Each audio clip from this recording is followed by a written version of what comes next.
Congressman Scalise calls his 2002 speech to the white supremacist group Euro a mistake I regret, but insists in a statement today that his appearance was never an endorsement.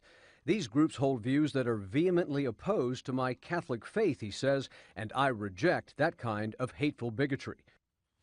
Representative Steve Scalise has apologized for speaking in front of white supremacists at an event in 2002 when he was a state lawmaker. But now the event organizer says Scalise spoke at a local neighborhood association prior to the event. So did Scalise make an honest mistake, or are the supremacists closing ranks to defend a political ally? Here to offer his informed political opinion, former Republican member of the House of Representatives from Oklahoma's 5th District, currently a columnist and radio host at the Washington Times, Ernest Istook. Good afternoon. Thank you very much for joining us, Representative Istook. How are you doing today? Good, Rick. Happy New Year to you and to everybody. I appreciate that. Thanks so much. Now, the damage control went out early on this one. Now it's looking like it could have been premature. Is this a lose-lose for Scalise? You know, on one hand, he could have spoken at this event. On the other hand, he looks foolish for not knowing if he did. Well, the media also looks foolish for trying to make a big deal out of something that happened 12 years ago that is filled with uncertainty. I mean, this is just the typical media guilt by association. Anytime they can take somebody who's a conservative or a Republican and make them look bad by linking them up to some radical group, no matter how tenuous the connection may be, well, they try to do that. This is what the media does. People with KKK affiliations, like former U.S. Senator Robert Byrd, Democrats, they get free passes. Their associations don't matter, but they pick and choose what to publicize based upon whether it can further a media agenda of trying to help the left and to hurt the right. It's how they choose what they give attention to. I mean, look at all the other things going on in the world. If whether you want to talk about withdrawal of troops from Afghanistan, lawsuits and problems with premium increases over Obamacare, the immigration issues, the executive orders and executive actions by President Obama, there are lots of things that they could put the reporters on doing, or that they could choose to use their airtime for. But they choose this because it furthers their agenda of trying to make Republicans and conservatives look like radicals and racist. So if you're one of them or part of the Tea Party movement, that's what they do. And I ask you, what did you do 12 years ago? What meetings did you attend? What meetings did I attend or anybody else?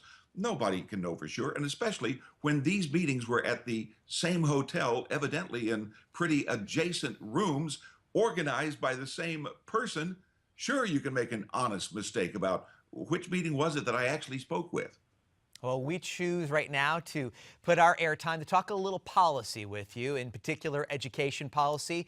No Child Left Behind Act, despite its good intentions and bipartisan support, had a negative impact, shaming schools, forcing them to adjust curriculums to measure up to standardized testing.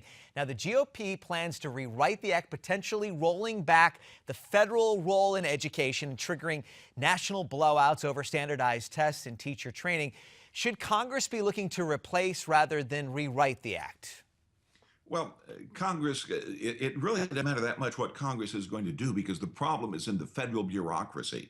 It's in the Department of Education and the professional bureaucrats that run it, that have been running it for years, even before President Obama took office. So no matter what you do, they will interpret things in a way that further the left's agenda, especially when it comes to teacher training. Look at all the things with, sensitivity training and so forth that are going on. The problem is not the standardized testing idea. The problem is who decides what's going to be on that test. Is it really basic fundamental information? Is it reading and writing and arithmetic?